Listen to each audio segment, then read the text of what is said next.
खामोश है, आपके ऊपर तरह तरह की बातें हो रही हैं, आप कभी बात नहीं किया, इसका क्या कोई खास स्पेसिफिक रीज़न था? सर देखिए, पिछले 3 साल से इतनी स्पेकुलेशन हो रही है और मीडिया इतनी स्पेकुलेशन कर रही है कि मुझे लगा इस स्पेकुलेशन में मेरी पार्टिसिपेशन की ज़रूरत नहीं है, बिकॉज मैं कुछ बोलता था, मीडिया कुछ उठाती थी, तो I realise sometimes silence is bliss. लेकिन जब बात फैमिली पे आती है और फैमिली मेम्बर्स को इन्वॉल्व किया जाता है, देन आई फील समवेयर एक टाइम आता है कि I should come out and speak and people should realise truth क्या है। बिकॉज कई बार मुझे ऐसे लगता है कि मैं चुप रहा हूँ तो पीपल हैव मिसकंस्ट्रूड कि ये साइलेंस, ये चुप है, कुछ बोल नहीं रहा, तो is there any truth to the facts. और अलग से I have full faith in the judiciary. लड़ रहे हैं कोर्ट में, डिस्चार्ज के लिए लड़ रहे हैं। पिछले 3 साल से शायद जो 13 लोग एक चार्जशीट पे हैं, उनमें से मैं एक अकेला हूँ जो बोल रहा हूँ कि ये केस को जल्दी नतीजे तक पहुँचा जाए। गिल्टी है तो चार्जस, नहीं गिल्टी तो एक डिस्चार्ज मिलना चाहिए।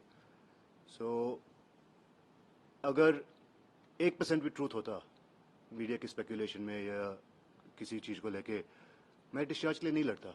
आपको पता ही है इंडिया में आप केसेस लोअर कोर्ट से चलाते हो, फिर सेशंस, फिर हाई कोर्ट, फिर सुप्रीम कोर्ट।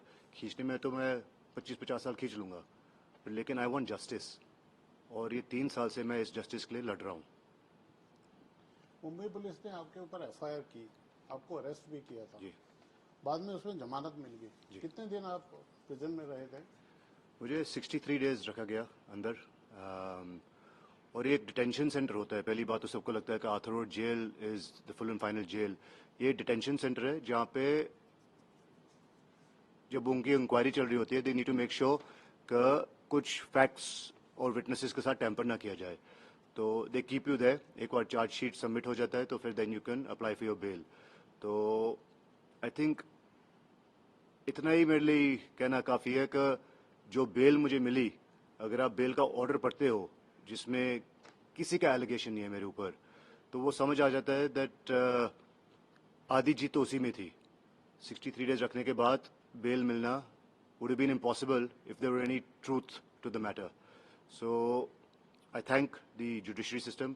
Faith reiterate हो गया थोड़ा सा और बड़ा ही मुश्किल टाइम था वो 63 डेज बिना फैमिली निकालना। और जैसे मैं बोल रहा हूँ, मैं कोर्ट में लड़ रहा हूँ and I am very confident that मैं ये केस जीतूंगा, बिकॉज मुझे पता है मैंने कुछ गलत नहीं किया। बट मेरे वो 63 डेज, मेरी रेपुटेशन, मेरे फैमिली पे एलिगेशंस, मेरे पे एलिगेशंस, वो कभी वापस नहीं मिलेगा ना। वो रिस्पेक्ट जो उस टाइम पे खोई हमने, दैट वाज वेरी पेनफुल।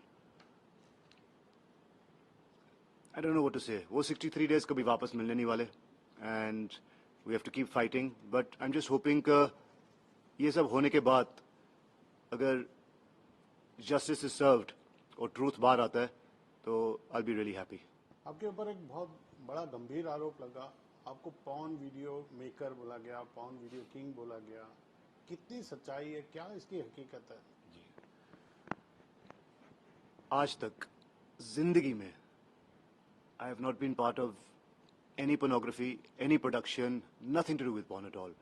तो ये जब एलिगेशंस बाहर आए तो it was very hurtful, because कुछ फैक्ट्स तो होने चाहिए साथ में, कुछ एविडेंस तो होना चाहिए साथ में। The reason the bail happened is because there were no facts to this. There was no evidence. एक allegation के ऊपर arrest किया गया, एक allegation के ऊपर trial by media किया गया मेरे साथ। So it was a very painful time when I know कि मैंने कुछ गलत किया नहीं है। जहाँ तक रही बात एक ऐप चलाने की, तो मेरे बेटे के नाम पे एक लिस्टेड कंपनी थी, एक टेक्नोलॉजी कंपनी थी, और हम टेक्नोलॉजी सर्विसेज प्रोवाइड करते थे। उनमें से एक टेक्नोलॉजी सर्विस हम देते थे मेरे ब्रदर इन लॉ की कंपनी कैनरिन थी, जिसमें उसने एक ऐप लॉन्च किया था। But even in that app जो वो यूके से चला रहा था, it was bold for sure, it was made for the older audience, और एक ग्लोबली रिकग्नाइज क्लासिफिकेशन जो बोलते हैं। अगर आप सिनेमा जाते हो तो उसमें बोलते हैं कि यूए है, ए है। These were A rated films, yes, but they were not pornographic at all. और बहुत ही ग्लोबली रिकग्नाइज्ड लाइन है और अंडरस्टूड है कि what is porn, what is bold, what is UA, what is kids content. तो उस क्लासिफिकेशन के अंदर मेरे ब्रदर इन लॉ के app used to run various content and there was never anything objectional. अगर कुछ होता तो शायद मैं अपने ब्रदर इन लॉ को नहीं करने देता। तो जहाँ तक मेरा इन्वॉल्वमेंट रहा है, it is purely been as far as a technology provider, और ऐसा कोई भी नहीं है पूरे हिंदुस्तान में, not a single allegation from any girl. बार बार ट्रोलर्स बोलते हैं कि यू आपने लड़कियों की लाइफ खराब की, ये किया। एक लड़की सामने आ जाए जो बोले मैं राज कुंद्रा को मिली हूँ, या उनकी किसी मूवी में काम किया, या राज कुंद्रा ने कभी किसी मूवी प्रोड्यूस किया है, कभी मुझे सेट पे देखा, कभी कोई प्रोड्यूसर बोल दे कि हाँ हमने राज के इंस्ट्रक्शन पे कुछ बनाया है। There are 13 people on the charge sheet. उस चार्ज शीट की खिचड़ी बनाई गई है, और मीडिया क्या कर रही है कि Raj is kingpin of all 13 apps. I am involved the participation of software technology only with Kenrin, जो मेरे ब्रदर इन लॉ का ऐप था, और उस ऐप में कुछ गलत नहीं चला रहा था। बैलेंस ऐप्स क्या कर रहे थे, मुझे उसमें कुछ लेना देना नहीं है। जो पहले जिनको अरेस्ट किया था उनका केस क्या है, मुझे कुछ लेना देना नहीं है। You can't make me the kingpin of 13 apps, जबकि I am only involve with one of them. कोई तो होगा इसके पीछे। डेफिनेटली था। अभी तक तो from IPL team owner, family man to suddenly porn king of India बना दिया मुझे। जब आप बिजनेस करते हो इस देश में, एंड नेचुरली दोस्त भी बनते हैं, दुश्मन भी बनते हैं। I had an issue with someone, एक बिजनेस राइवल था, और मुझे नहीं लगा कि शायद किसने इतनी हिम्मत की होगी to get me involve in such things. लेकिन जब मैं पीसी में था तो अंदर आके रात को middle of the night people would come and से उसके साथ पंगा क्यों लिया। तो फिर मैं समझ गया कि ये जो मैसेज आ रहा है लाउड एंड क्लियर, ये एक वेंडेटा है, एक नोन एनिमी है जिसने ट्राई किया था ये पूरा गेम बनाने का। और धीरे धीरे धीरे चीज़ें खुली और मुझे काफ़ी सारी इन्फॉर्मेशन मिली। उसके बाद मैंने सीबीआई को लिखा, नाम दिए जो जो मुझे लगा सिस्टम में, आउट ऑफ सिस्टम में मेरे अगेंस्ट गए हैं। एंड आई होप इंक्वायरी खुलती है और उनको साफ साफ नजर आ जाएगा that this was nothing but vendetta, मेरा नाम खराब करने के लिए। हमसे कभी वो नाम शेयर करना चाहेंगे आप? सर मैं क्या करूंगा नाम शेयर करके। I think late justice be served, Karma will be served.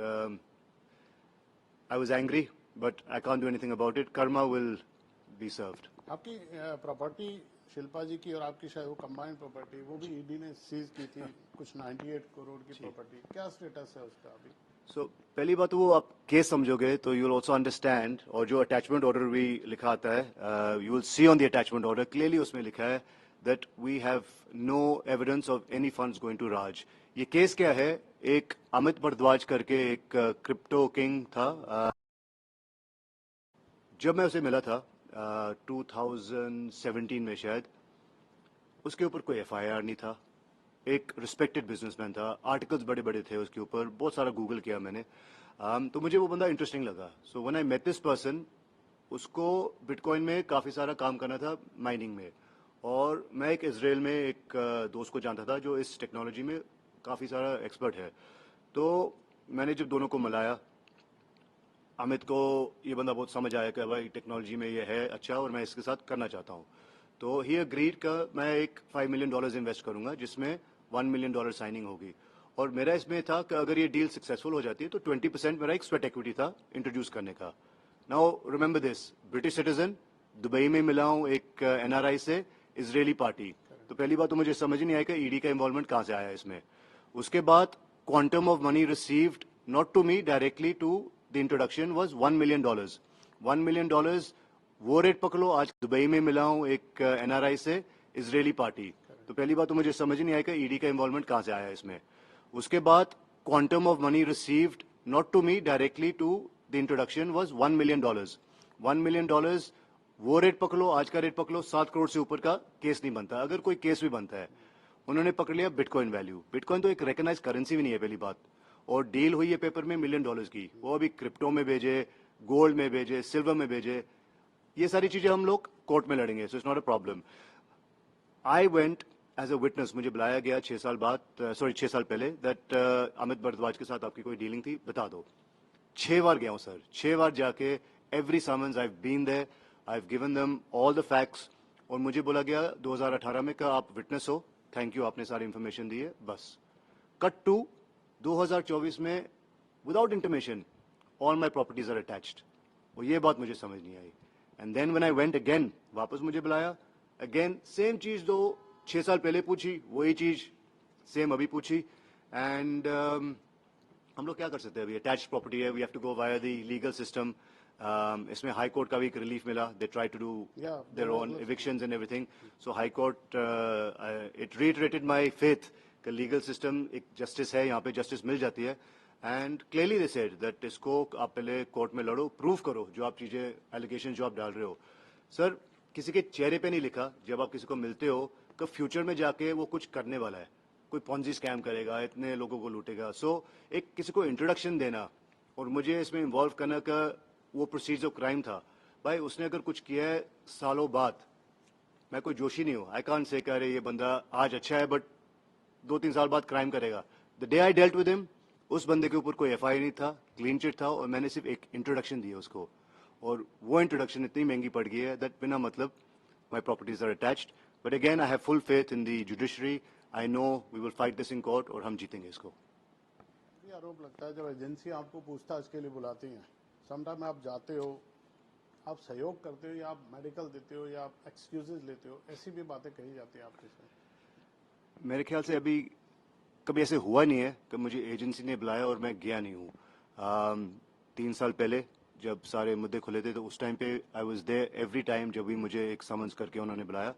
अभी भी जब ये बीच में एक ईडी का वापस खुला, पहले वो घर पे आए, क्वेश्चनिंग हुई, उन्होंने बोला था एक समझ दे रहे हैं आपको क्योंकि आपको यहाँ आके भी अपना स्टेटमेंट देना पड़ेगा अंडर डिफरेंट सेक्शन.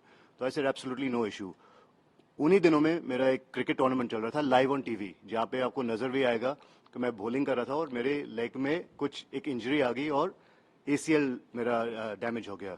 तो I went to hospital, MRI कराया, उसमें जेन्युइन था कि आपको 5-6 दिन का रेस्ट चाहिए. तो उस बेसिस पे मैंने सिर्फ एक डेट मिस की कि सर आप मुझे एक डेट दे दो, और बेकायदा उनको एक ईमेल भेज के उनकी परमिशन लेके कि I will be available on the next date you call me. और जो डेट पे बुलाया उसके बाद मैं गया और अपना स्टेटमेंट रिकॉर्ड किया एंड दैट्स इट. तो वो कहना गलत होगा दैट मुझे कोई एजेंसी बुलाती है और मैं जाता नहीं हूँ. I have supported them every time because I have full faith in the truth. मुझे पता है मैंने कुछ गलत नहीं किया, तो मैं क्यों छुपूं, मैं क्यों भागूं किसी एजेंसी से. ये सारी चीज़ों में जब शिल्पा जी का नाम आता है, जब आपकी कोई न्यूज़ आती है और शिल्पा शेट्टी जी का नाम उसमें साथ में शिल्पा के पति, शिल्पा की बड़ी बड़ी हेडलाइन चलती हैं, वो टाइम पे आप उस चीज़ को कैसे डील करते हो या आपको क्या कहना है मीडिया को, अगर आपने अपने हिसाब से कोई. शिल्पा ने अपना इतना बड़ा नाम कमाया यहाँ पे, इतनी मेहनत की इतनी लाइफ में यहाँ पे इंडिया में. It's so unfair that controversy मेरी है और आप मेरी वाइफ का नाम इन्वॉल्व कर रहे हो. क्यों? क्योंकि आपको एक क्लिक बेट मिलता है कि शिल्पा शेट्टी का पति डालेंगे तो ज़्यादा आपको व्यूज़ मिलेंगे, ज़्यादा वायरल होगी वो चीज़ को. बट आप अगले की रेपुटेशन क्यों खराब कर रहे हो? उनका ना लेना ना देना किसी चीज़ से, आप उनका नाम बीच में डाल के उनकी रेपुटेशन क्यों खराब कर रहे हो? या तो हो उनका कुछ जेन्युइन इन्वॉल्वमेंट है, ये कुछ है, but just because I am a husband आप मेरे ऊपर आ सकते हो ना. 15 साल से हूँ यहाँ पे, from an IPL team owner to you know businessman that's done many verticals, बहुत सारे इन्वेस्टमेंट्स किए हैं मैंने इंडिया में. तो मुझे नहीं लगता शायद that I am not known. तो बिना मतलब शिल्पा शेट्टी का पति नाम डाल के अपने व्यूज बढ़ाने के लिए, I think it's very wrong to bring in a person and try spoiling their reputation, their work. तो मुझे तो बड़ा गलत लगता है और इसलिए मैंने हाल ही में भी बोला था कि आपको कुछ बोलना है आप मेरे बारे बोलो, but don't get on to my family unnecessarily. अगले की मेहनत, अगले का हार्ड वर्क, अगले के जो रिकग्निशन उन्होंने कमाया, जितना काम उन्होंने towards India, the government services, Swachh Bharat, fitness India, so much she's done. You can't take that away from someone just by adding her name to one of my controversies. वो बड़ा ही अनफेयर लगा मुझे, तो इसलिए मैंने एक स्टेटमेंट दी थी रिसेंटली. तो फेस किसी भी इंसान का गुड बैड सब तरह के फेस आते हैं. फैमिली इंसान की वीकनेस भी होती है और स्ट्रेंथ भी होती है. घर में जाने के बाद आपको क्या, वो लोग भी कोई आपसे क्वेश्चन करते थे जब इतनी न्यूज़ चल रही होती है, तो ऐसा कुछ?